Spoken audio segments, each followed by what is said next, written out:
I hate following you on social media because I just see a bunch of cigars I can't afford, and it just makes me so upset. You're like, I'm smoking a 95-year-old, came out of Castro's mouth, Partagas. I'm like, dude, I'm smoking a $5 cigar out of a bin in Iowa.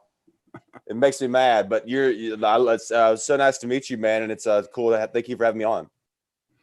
I'm really excited for you to be here. So, and so the premise of the show, There Is No Try, is for people to connect in the struggle, right? Yeah. And so let me back up for a second. I noticed early on that people get attracted to the sparkle, right? The private jet, the fancy car, the level of success. Great. But the problem with just showing the shiny shit on Instagram and everywhere else is that you as an individual feel like, oh man, I'll never reach that. I can never be Rocky, or I can never be this NFL star or Navy SEAL or author or all these different people we've had on the show. I can never be that person that seems so far away. When the reality is that all of us, 100% of us, have gone through some really difficult stuff. And what I call the dip, right? There's a moment in your life where just everything went wrong. But the people that are successful, the people that climbed back out, they made like one or two seemingly small at the time decisions, and that set themselves on a path. And so the whole point of the show is to distill down to those moments so that people can actually get something, actionable to help their life. Yeah. So that is what we always focus on the story. And you have this incredible story about becoming a comedian and then COVID happening and it all unraveling. And now things look like they're getting better and coming back out. And so I thought, man, this is like a perfect story to talk about. Yeah, no, man, that's what this is gonna be like. So I followed you. I follow, we both had mutual friend Brad. Everyone he interviews is always talking about like, this is how I built my $9 billion company, whatever. Right. And they're telling you about the struggle when they're in it. It's like literally like, look at this. Like this is natural light, by the way, that's coming in. It's even gloomy right now. Like this is how it is. This is just, I'm not pale. This is just the light that is coming in on me. Like it is, dude, this is like I've had struggle. I had a struggle in 2017 that was bad, but just real quick, the COVID thing, like I don't think anyone logically understands what it has done to the entertainment community and particularly comedians. Like I'm someone that was very successful in comedy. I was doing very, very well. And then for this to happen, it's like they think that if the world reopens today, that it's fine. It's not. Like this is a 2-year impact, and I'm doing well. So then you think about everyone underneath me, and I don't know if those people do it next year. Like it's like I had to leave Vegas. I'm sitting in Alabama right now. I'm working any date I can find. I'm driving 3-4 hours places to make $50, not even for the money, just to keep doing it. Stand up is not something that you can just pick up and put back down. It's like you have to stay doing this. And also these clubs, they'll forget you as soon as you came in. And so it's like you really have to use your time valuably here. And I'm trying to focus on social media, but people don't understand it's really hard to do something. This is the hardest thing in the world. It's hard to do something creative when it just feels like the walls are caving in around you. Of course. Like it is people like okay, my mom, her back porch need to be taken down. So I went out there 2 days ago. I spent a day and a half ripping off the wood off this back porch, throwing it on a fire. That's not hard. That your mind goes dead. It's easy. That's work. But to go on stage and tell someone a funny story about something when you're not happy is not. It doesn't work that way. No. Oh, hey, make a video about what? I'm sad. I haven't got unemployment in 9 months. Like I never got my unemployment, and that's so insane.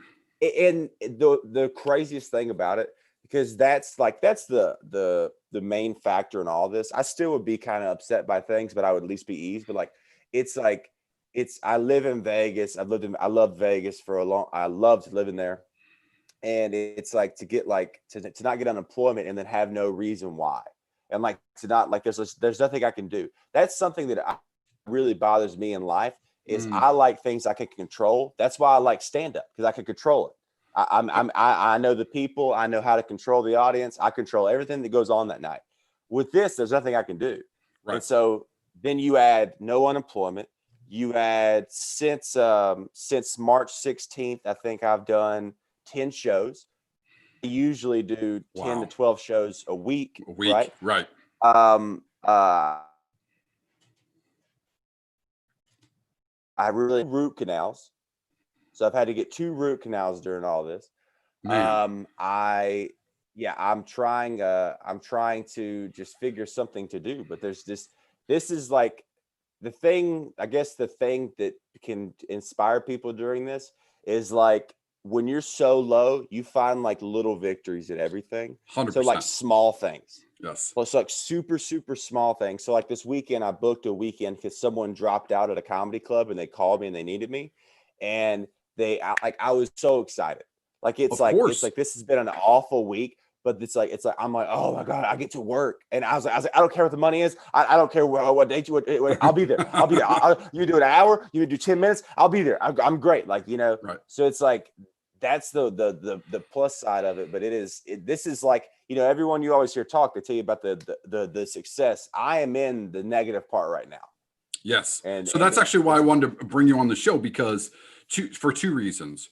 One, COVID hit your industry one of the hardest, right? One of the hardest, because it went from packs, like comedy was having this amazing renaissance, to zero, right? It went to zero, and it affected everybody. Like if you're Joe Rogan or Adam Carolla or Kevin Hart, you don't have any shows either, right? It's not just the A-listers, it's everybody.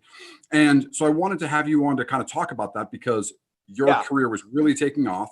COVID happened, it completely reset, but there's a lot of people, this is where I want to give you some kudos, which is really why I wanted to have you on the show, was a lot of people in this moment, right, would have given up, but you are not giving up, right? And you can see that in your social media. You're not lying about it. You're like, this is fucking hard. This sucks. Like, I get it. Everything is shut down. But what did you just say 3 times? You just said, I hopped in a car and drove 3 hours to do a show for $50 because I can't stay rusty. I got to stay in it. And what we've seen on this show through multiple people is the people that stick with it when it's apocalyptically bad, not only do they come out the other side, but they typically slingshot out of the other side, right? So it's those little decisions. Like, dude, how easy would it be for you right now just to go get a job at Starbucks or Walmart or whatever? Just to succumb to the financial pressure and the stress. You could, there's a gateway drug called shitty retail that you could easily do to go make a dime. And most people follow that, but you're not. And that's so important for people, because that's so hard to do, to stay with it. That's what people really don't get. Like some people, because I had someone comment today, they go, dude, go get a job. I go, okay. I was like, so let's say because I probably could, Alabama, I could probably go work at the coal mines in Brookwood. I could probably make good money there. So let's say I'm out of comedy for 6 months. What do you think happens in that 6 months when I'm not in comedy? Because I can't call off. I'm hitting off on Friday, Saturday, Sunday. I'm going to be at work. And so what do you think is going to happen? And then when I jump back in it, and all these people were doing it all this time, what do you think the level of comedians going to change? And then I'm going to get in front of people and I'm going to do bad, and then they're going to look at me differently. People don't. If you see someone, if a comedy club booker sees someone do bad one time, that's how they see them the rest of their life. So you have to murder every time, which I've been lucky enough to do. And the ones that I've done bad sets in front of, I don't work anymore. So it's people don't get it. People just really don't understand. But here's the reason. There's a couple. I'm trying to think of the industries that could have been hit harder. I mean, obviously restaurants, like we know waiters and stuff. The thing with comedy, though, the reason I think it was hit the hardest is because of how much of a how dedicated you have to be in this. And then literally okay, talking to a buddy about this 2 months before COVID happened. I was talking about how there needs to be a comedy bust, because there's been a boom and there needs to be a bust, because there was too many people doing comedy. There were too many people that thought it was easy. There were people taking time from other comics, and there was too much. Hollywood had gotten too into stand-up and was ruining it. Like when Yep. you're watching these specials on Comedy Central and stuff, you're like, this is awful. They had to fill their quota of whatever they wanted. Right. And so it was ruining stand-up, right?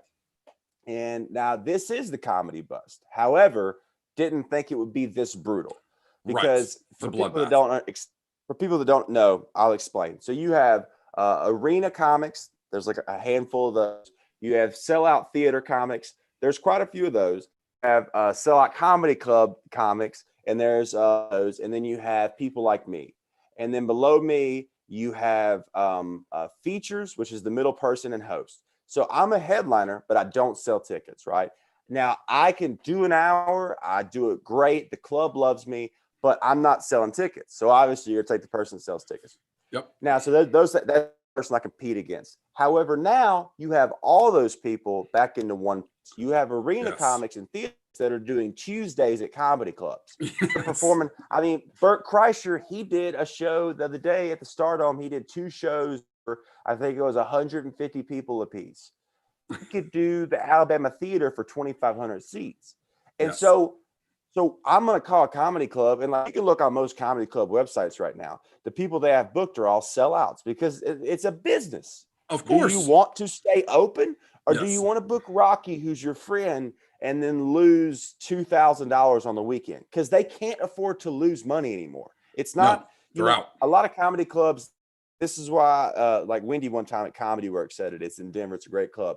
She goes, comedians get mad at me for booking IG comics or Instagram comics or YouTube comics or whatever. She's like, but when I book one of them that means the following week I book someone that I like.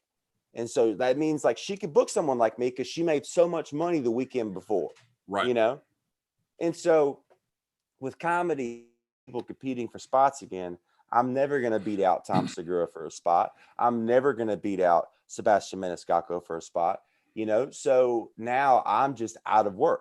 Like, it's like now some comedy clubs are back open, but I don't have a single weekend in December. And I'm messaging people. I was messaging Zane's the other day. I was messaging, just not coming through.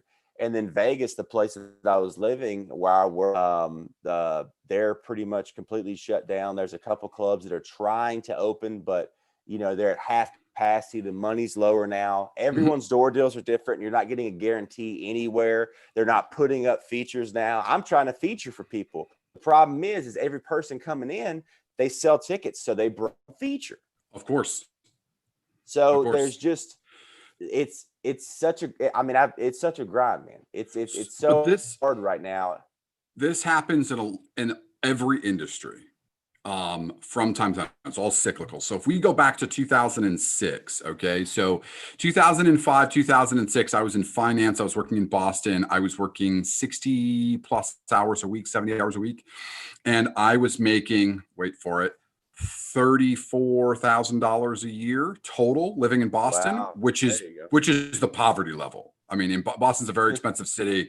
I mean, I ate pizza at the same like crappy pizza place every day because it was the only thing I could afford. Like, now my buddies, I had a couple of knucklehead buddies of mine who were just the typical frat boy, keg stand, like captain of the football team, nice guys, knuckleheads, right? 2 brain cells to rub together, no work ethic. They fell into the mortgage industry, and in 2005, we're the same age, right?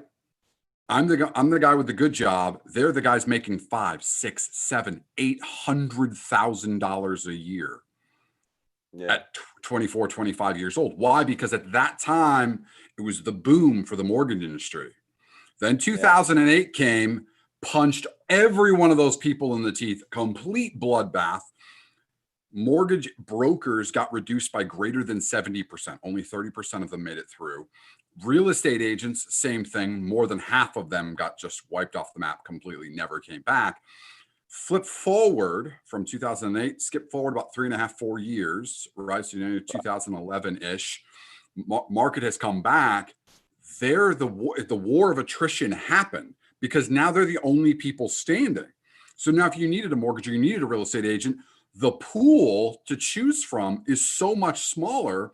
You end up getting a bunch of customers just because you're still standing, not because you're good, but because you're still physically there. Now you add work ethic, you add talent, off to the moon. And now those guys that made it through, which are very few and far between, all my knucklehead buddies didn't. They went off and did something else. The guys who did make it through, crushing it better than they ever have before, right? And so comedy is happening the same way right now, where so from your perspective, you're like, oh man, I can't get a gig because these guys are selling out the clubs because they have to work, right? They have to work just like you have to work.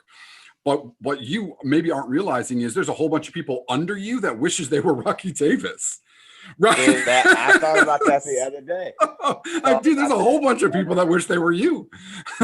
Dude, it is so that now the thing that's a little different with me is that here's something that makes me upset though. This really upsets me. I have friends that are features in other states that are making $1,000 a week on unemployment, or that were making $1,000 a week. Whereas someone like me, they're making more on unemployment than when they actually worked. Right.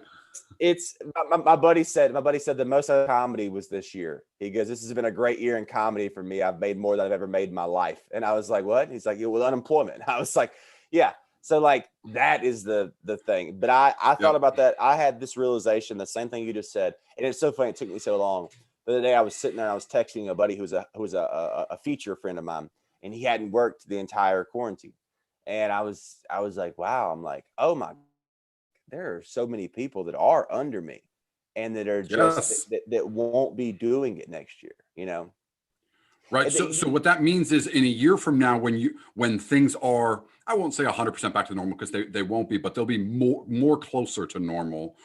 There are so many less people you're competing with every month and year that goes by. Like you don't feel it today, but fast forward 12 months, you have 30, 40% less competition 12 months from now than you do today. And then another 12 months from there, right? Like you will be so much further along in 24 months, which from right now feels like 100 years. I get that.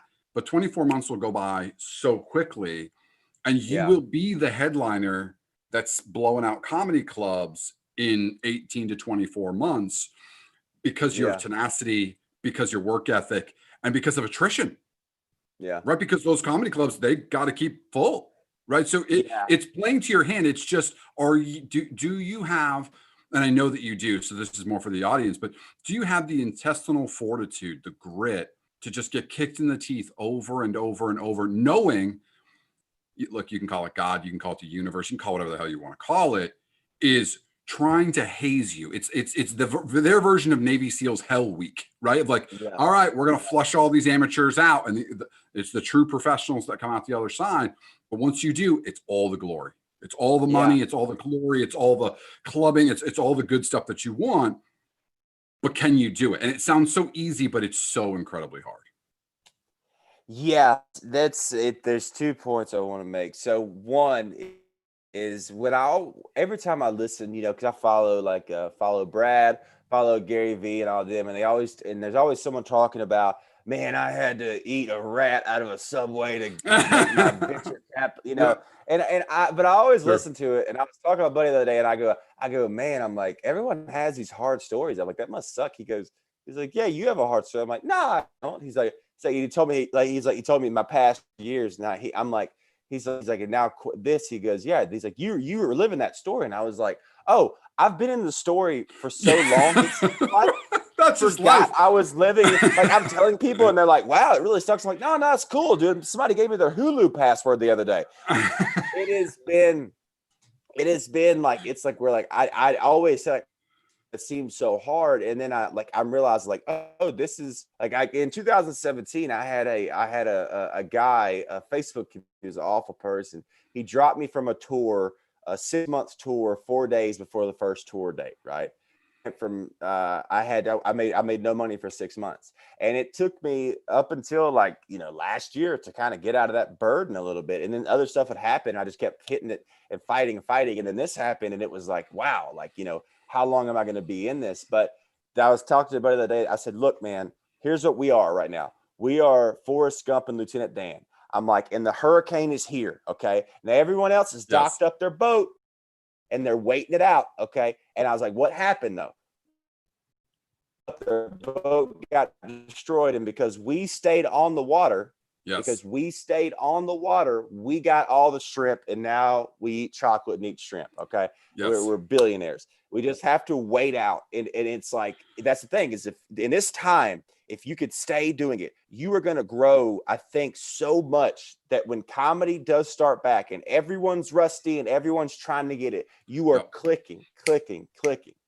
I got a great story for this. So an analogy and a personal story that is exactly the same. So back in 2008 and 2009, I was recently promoted. So I was promoted from kind of a low level guy at a large asset manager to the youngest senior vice president for this very large $1 trillion with a T asset manager. And my job was to really understand what our portfolio managers were doing and then prophesize, tell the people all about how we manage money and why it worked and et cetera, what we thought of the market, what worked, what didn't work. And my customers were Merrill Lynch, UBS, Boeing, CalPERS, right? So all institutions. So I'm dealing with really smart finance people. Now, I had just gotten promoted at the end of December of 2007, and then boom, 2008 happens just a few months later. Okay. And to say it hurt the finance industry is an understatement, right? It was to comedy is now, that was finance in '08. Yeah. Lehman Brothers disappeared overnight. WAMU disappeared overnight. Bear Stearns disappeared overnight. So literally over the weekend, you'd go to bed on a Friday night, you go to work on Monday, and one of the largest Wall Street firms in the world literally didn't exist. So it was fire and brimstone. I remember Citibank got down to 98 cents a share. Like crazy, right?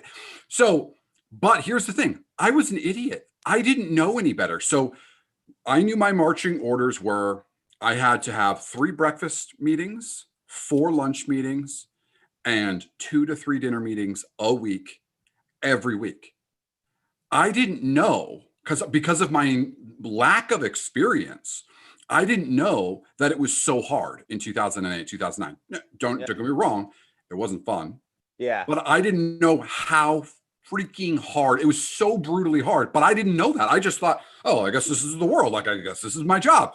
So I'm just trudging through, like making the calls, and literally I'd walk into brokers, like I'd walk into this massive Merrill Lynch, right? Like there's like 100 people in there. There's 50 brokers and whatever. And it's like a tomb in there. Like they think they're going to lose their life savings because it's wrapped up in Merrill Lynch stock.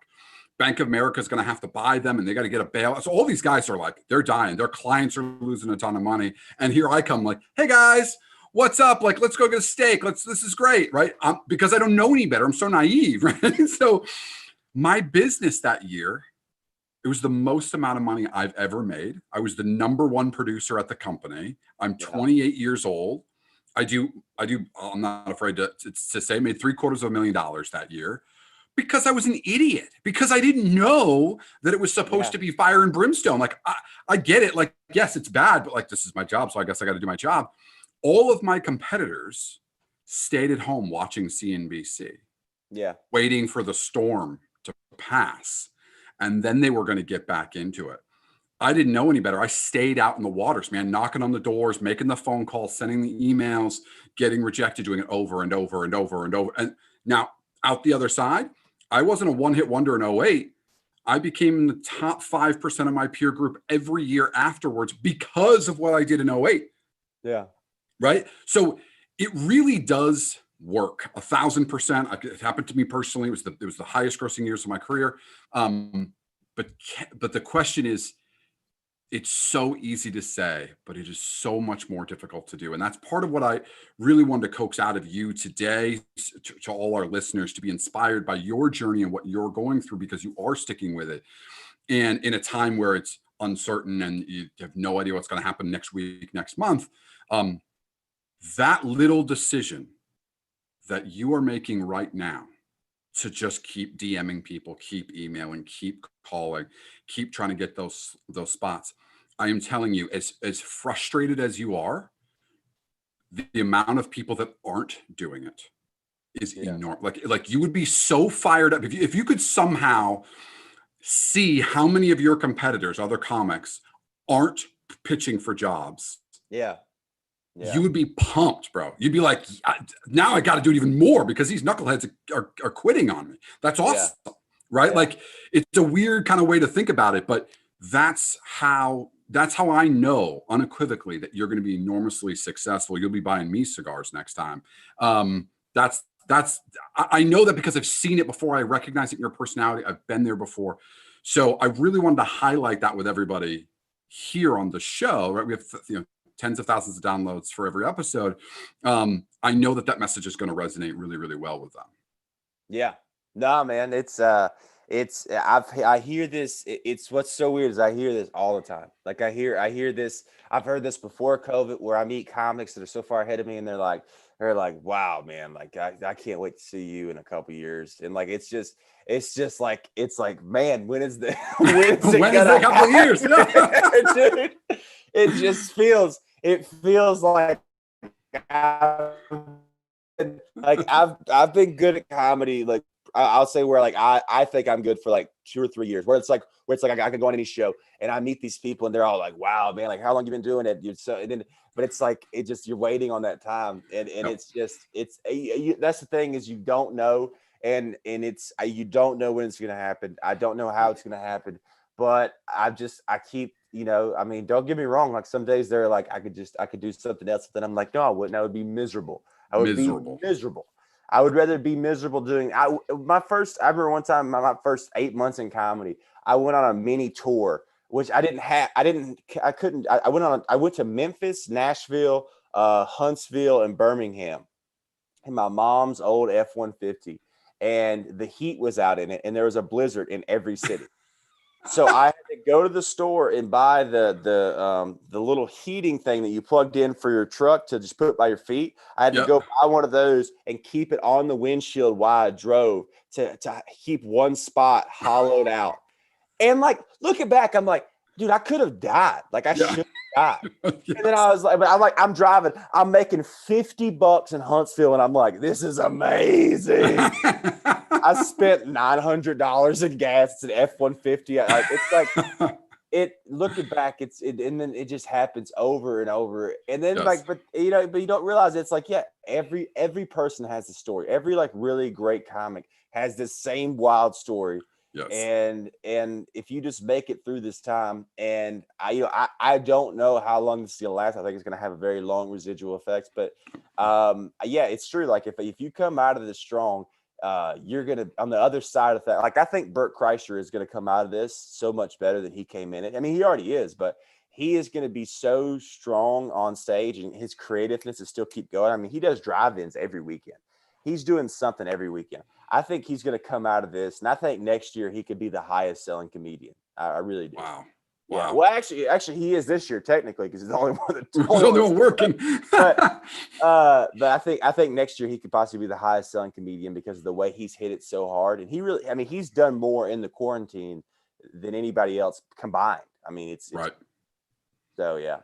Now, so I did a little research in this, to prepare myself for this podcast around how long it takes on average for a comedian to pop, right? To really to get on the scene. And it's very difficult to ascertain what that number is because there's some people who worked at it for 12 years in obscurity, 15 years in obscurity before they became meaningful. And there's other people that it blew up in year one. Yeah. Right. That's the common saying. They go 2 or 20 years. You either go by year 2 or you go by year 20. Like there's no in between. So the numbers that I was reading said, and there's some qualifiers, which was you did comedy full time, right? Which is what you do. You're like a lot of people some people in the early stages of comedy treat it like being a real estate agent. Like, oh, I'm a yoga teacher and I sell real estate. Like you're not a real estate agent, right? That's right. You're dedicated to your craft. This is what you do. That's who you are. That's where you spend all your time. Okay. So with that being a qualifier, it's 5.8 years on average for someone to become, meaningful in the comedy world. Like, look, you're not going to be Chris Rock, right? That's a very small percentage, but somebody like Bert Kreischer on average takes 5.8 years of toiling in obscurity towards this thing, before it really levels up. Now, that assumes no COVID, no boom bust cycle, right? That just assumes like average looking back over decades. How many of the listeners right now would, whatever job they have, whether you're a chef, auto mechanic, you're a lawyer, a doc, how many of you would work at your job for very little amount of money and a lot of heartache and a lot of work and a lot of disappointment for almost 6 years before you made it? The reality is most people wouldn't, right? Yeah. The vast majority of people wouldn't. And you can apply that metric to so many different industries, right? You can apply it to being a Navy SEAL, right? Like lots of people enter the Navy, very few people become a US Navy SEAL, right? Why is that? Because the process to weed out all of the other folks is so rigorous, so difficult. What people don't understand, and maybe you can talk about this a little bit, is as a comedian, you have to constantly create content, make people laugh hard, constantly then book yourself, right? In the beginning, you don't have a booker, right? You don't have an agent. It's just you. So you're constantly making outbound, hey, trying to get gigs, right? Which is a nice way of saying you get told no far more often than you get told yes, right? So it's rejection by clubs, rejection by people offering gigs or have potential gigs. That's one bucket. Then you got to go there with comedy and hope that you don't bomb, hope that your jokes resonate, hope that you do. So you actually get, in this particular field, why it's so hard is the level of rejection is incredibly high, right? And so the people who can make it over that bar, if you will, of rejection, we as the public, our adoring fans, really are just awed by them, inspired by comedians that can do that, because somewhere in our brain we know we can't do that. Like I can't do what LeBron James does. I can't do what Tiger Woods does, right? Like that's why we look at those figures and go, wow, like that's who they are, because they did all those things that we as regular folks can't do. Comedy is the same thing, right? So can you talk a little bit about that, like that booking process and what you do and kind of the comeuppance that you had to go through? Yeah, when you and the thing with that 5 to 8 year mark, that's kind of just when you find your voice a little bit, where you understand what you're saying. But I mean, 5 to 8 years, most of those people, they'll get occasionally good paying weekends, but basically what that means is like you've done Montreal or you're kind of known in the comedy world. They're not even making tons of money. They're maybe making I'll say maybe like around $40,000 a year, but it varies, but but the thing with comedy is, so during that time, when you first come up for those first 3 years, everyone's always like, you're going to miss these times. In comedy, that does not work, because you're not going to miss those times. Those times are brutal. It is the most, you go in front of people, most places that don't know a comedy show's going on. You're not doing comedy clubs when you first start. You're doing bars. And you're doing bars for no money, for only comics. The comics that have been doing it don't like you because you're starting and you're going to start taking their time. And it's brutal for the first 3 to 4 years until you finally get into hosting some comedy clubs. And then when you get into hosting, a lot of places don't pay for their hosts. Some places pay 25 to 50 bucks. You don't get a hotel wherever you're going. And I think you get half off food or free food depending on the club.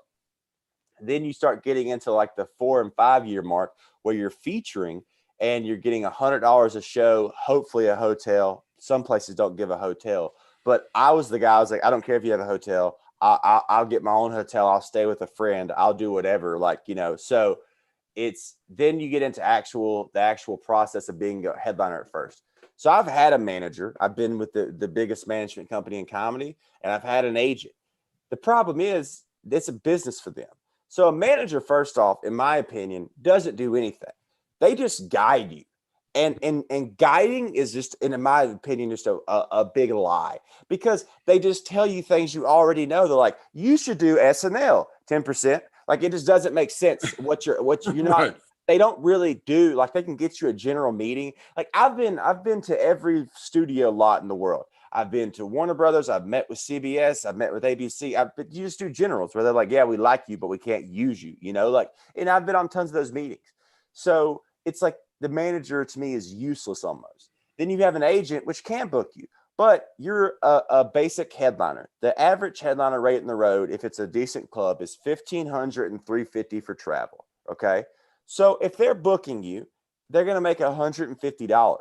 Why do they care about booking Rocky when they're booking Burt and they're making $5,000 on the weekend? So what happens to everyone? This is why everyone, it's a common joke in comedy. They go, "Oh, is he your first agent? Hey, well, best of luck when you leave him in 6 months." Because that's just what happens.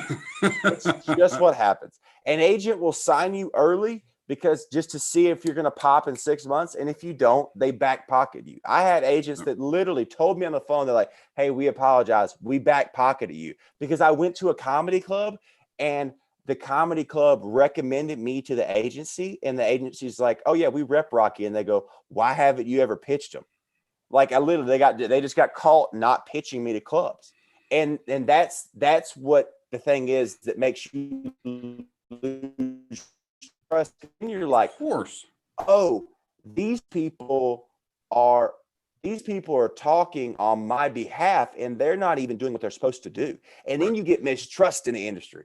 And then so then you fire it, then you go back to booking yourself and you're pitching your own self to clubs. Clubs don't really respond unless they know you personally. So then if you're a guy like me, you drive 3 hours to do the open mic at a club when you're a headliner just to get in front of the club. And they're like, "Wow, you're really good." And I'm like, "Yeah, you want to work me? That'd be great."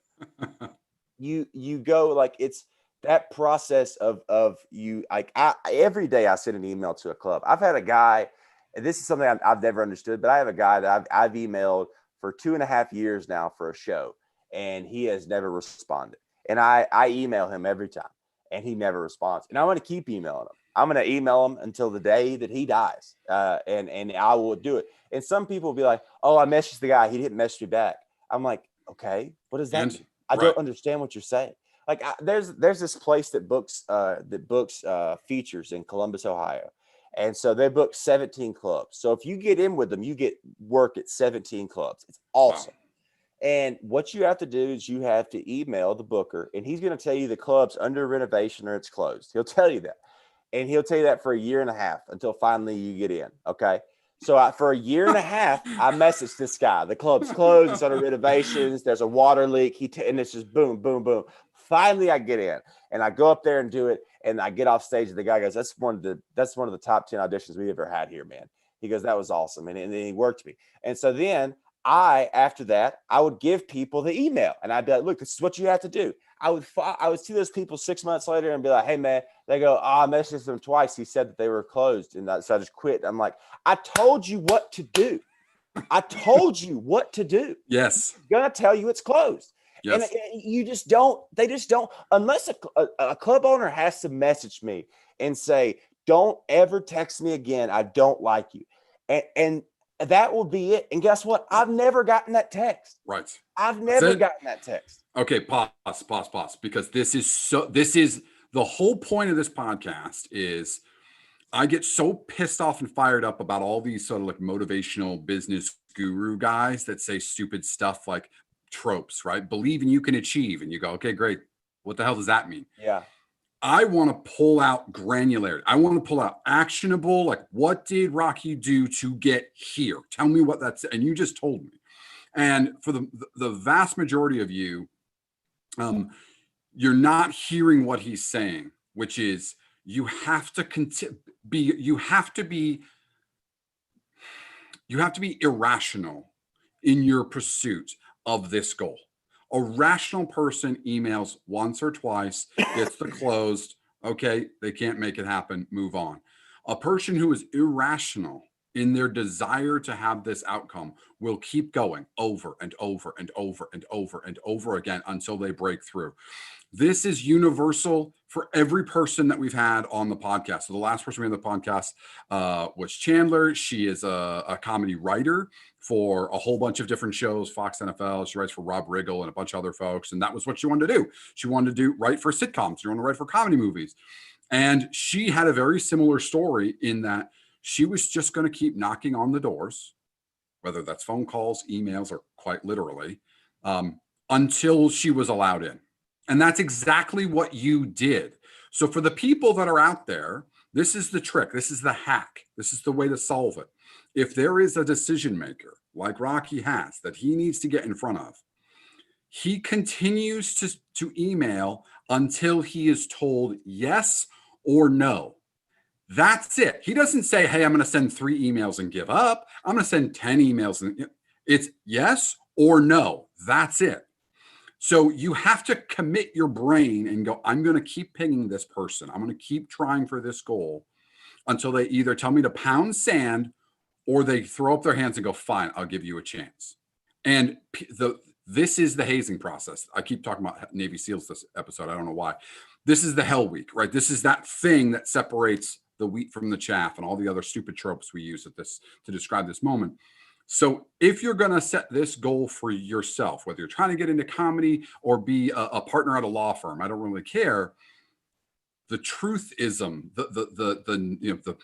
use the Brad Lee, the dropping bombs here is you will continue to outreach and search for that goal until they finally say yes or they tell you to pound sand. Anything short of telling you to pound sand is a yes for later, right? It's a no for now, said differently. Yeah. That is so critical. That's the value I wanted to like coax out for people because they get dissuaded. Oh, he didn't email me back. I sent him an email. So quick side note. So I use this company, a marketing company that focuses on LinkedIn. Okay. And so they use a proprietary software to identify customers on LinkedIn by demographics, title, age, all these other things, qualifiers, filters that you can look at, right? So let's say you wanted to sell Rolls Royces. You could use this software to connect with everybody that's a C level of executive of a certain town and what have you.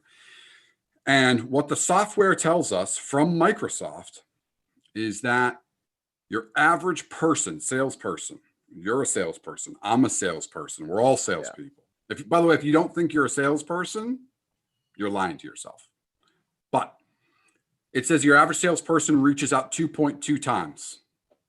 Your average acknowledgement, your average, the time where the prospect says, hey, yeah, Rocky, let's talk, is 4.7 times. Twice as much. This is from Microsoft looking at LinkedIn, who has more data than you and I possibly will ever have, right, from an experience standpoint. And it says the same thing over and over.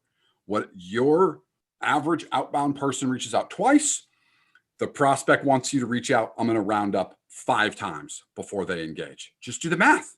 That's the process to get through. So sorry to go on a tangent here, but that's why you're successful and so many people want to be Rocky.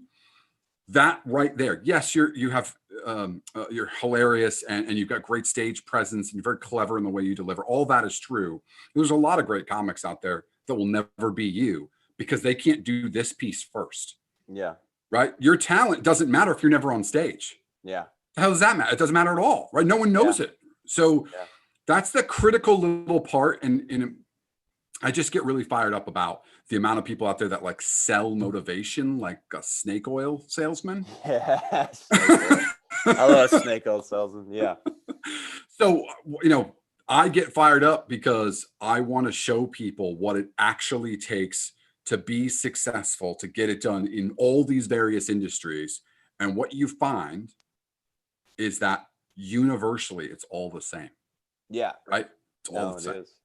It definitely... Crazy. You have to be, you said it earlier, you have to be insane. Like if you're going to be, I don't know a single comic that does comedy that is not like we're crazy. Like if you have to, you have to be crazy to do like I've been punched in the face after a show. If you got hit at your job, you'd probably leave. Like you'd be like, I don't want to work here anymore. And I got excited that I got hit. I was like, this is awesome because this is going to be a great bit. Yes. I was like, this is awesome. I was like, oh my God, because somebody goes, dude, like, why didn't you hit the guy back? I'm like, that story is not funny if I hit him back. If I tell a story, I got punched in the face and I whooped the guy's butt. That's not funny. It's like, no, he hit me. I had this whole joke about it now. Right. But you have to be insane. This is why, and I feel like you I can tell, like, I don't see a lot of comics I think are going to make it. And statistically, I'm right. And I see like few here and there, but then ones I can always tell that won't. Like I was talking to a buddy of mine. And he was a young comic. he was very playful. He wasn't very funny to me, but he was very playful. And so he got approached. He had a really good 5-minute set, and he fit the criteria of what Hollywood wanted now. And they came up to him, two bookers, and they asked him, they're like, hey, we'd love to start booking you. Can you do 45 minutes? He's like, no, I can only do 15. And they said, okay. And they walked away. And then I came over and told him, I was like, hey, man, I saw you talking to them over there. What was going on? He goes, oh, they asked me if I could do 45 minutes. I told them I could only do 15. And I go, you're an idiot. I go, you're the dumbest person I've ever met. I'm like, dude, what do you, well, he goes, well, I can only do 15. I'm like, no, you think you can only, dude, I don't care if you can't do 45. You learn. Learn. They're not going to book you today for it. You have to do fight or flight. Like I've put myself in so many situations that I was not ready for. And it made me so much better. Yep. It made me so much better because it forced me to completely at that moment to do everything I possibly could. And you'll learn. And also, hey, if it doesn't work out for you, maybe this isn't made for you. Right. If you're not for the fight or flight. And that guy, I was like, okay, let me explain what you just did. What you just did is you told them that you've been doing comedy for 4 years and you have 15 minutes. So statistically, that means it's going to take you another 8 years to get 45. So now they're not even going to talk to you for a long time. I was like, you have to, like, it's not even lying. It's just like, yes, I can do whatever you want. I put myself in so many, the first time that I actually headline a comedy club, I think I had 15 minutes in jokes. I literally think I did. And I did an hour because I knew it was coming up. So I wrote down everything I thought was funny, everything local in that town. And I got off stage and they loved it. They loved it. Yes. And it was great. And it was like, because also I was so in the moment. I was so, nothing was rehearsed. It was completely just, let's just go with this. And you have to be crazy to do this. That's why I like when people talk about, oh, I'm doing this, or I'm trying to think about things differently. I'm like, don't think about them differently. Just be a psycho. Just be crazy. Like I'm dumb. Like if you look at my life right now, you're like, this guy has spent 9 months and I'm ready to do my taxes this year. It's going to be hilarious. It's going to be, he made $650. Like you have to be crazy to do this. And if you're not, like, it's not even making sacrifices. It's just like, to me, I don't see sacrifices. I don't see them as sacrifices. I see them as I'm being actually selfish, that I'm doing something I want. I don't see it as, oh, I'm not with my girlfriend, I'm not hanging out with my nephews or my family. It's like, no. This is what I want. I'm not sacrificing them. This is what I'm supposed to be doing. If I'm spending time with them, I'm sacrificing time off my comedy. Right. So that is another really important lesson, in that you don't feel, and I feel the exact same way, right? So yesterday I worked from 6 a.m. Till about 5, hopped in the car, drove to a client dinner, which was an hour and a half away, 3-hour dinner, 2.5-hour dinner, turned around, drove all the way back. So I was back at my house by about 11:40. So effectively I worked from, call it 6:30 a.m. until nearly midnight. I didn't sacrifice shit. I was doing exactly what I wanted to do. Yeah. I didn't even think it was working that hard. Yeah. I was like, it's just, I got a lot to do today. All right, here we go. Right. Like so I challenge you, the listener, if you don't share the sentiment that Rocky does and that I have around whatever job or career or path that you're on, this should be a wake-up call that you are making an active decision to either be miserable and do something you don't like in the hopes that you save enough money so that you can retire at 65 years old. You hope that works out and you can start living your life, which is insane. Those are your worst years of your life. You're old, right? You can't do as much, but I digress. Or you make the ultimate decision to do the thing that inspires you every single day. And when I say inspires you, that doesn't mean that I wake up like super excited to get to work every single day. That doesn't mean I wake up and days aren't super stressful and I wish I had an easier job. Or same thing with Rocky's going through right now, kind of talking to the audience here, but you have to understand that just because it's a job that inspires you doesn't mean it's all roses and unicorns all day long. That's not it at all. What it is that you would rather be doing this than anything else, even though it's hard. Right? That is the trick to to actualizing happiness, to actually you waking up every day and being like, this is pretty badass. Life is awesome. Even when it's bad, Yeah. it's still pretty awesome if you're on this path. Yeah. So shout out to you for sharing all of that. So we're getting already close to the top of the hour, which is amazing. Tell me where people can follow you, where people can start seeing you. Like, do you have any dates that are coming up, or just Instagram? Where can people learn more about you? Yeah, I do have some dates. They're mostly in the South right now. This weekend, I'm in Atlanta. Next weekend, I'm in Birmingham. And on the 29th of November, I'm in Chattanooga. I'll be bouncing around some other places from there, but those are pretty much the main places for now. They can find me. Literally, you could find me anywhere. I mean, I've done a pretty good, pretty good way of exposing myself. Spotify, Pandora. I have my album on there. I have a podcast that I've been trying to do, but obviously during all this, living in Alabama, it's kind of tough. But that's on Spotify, Apple iTunes as well. And then the main thing that I think is the best is my Facebook and Instagram. My Facebook and Instagram, they both have tons of videos. I do tons of like rants and different Yep. things. And so my Facebook and Instagram, I would recommend the most. Rocky Dale Davis, RCKYDALE Davis. And yeah, that's why I put most of my time into Facebook right now, trying just to, because if you could sell tickets, you're fine. And Yep. so I'm just dropping videos out every day and dealing with that disappointment. Every time one doesn't go viral, I'm like, please. I just want to smoke a Cohiba. That's it, man. That's it. So check out Rocky Davis on Facebook and the Instagrams. You can find more dates there. You can always follow me at Pierre Rogers or my website, pierrerogers.com. All the episodes are there. Show notes will have all this information included. I want to thank Rocky. Thank you so much for being on. Thank you, man. There's no try. Man, this has been awesome. Cigars on me next time I see you. Yes, sir. We'll be back in Vegas, both of us, very, very soon.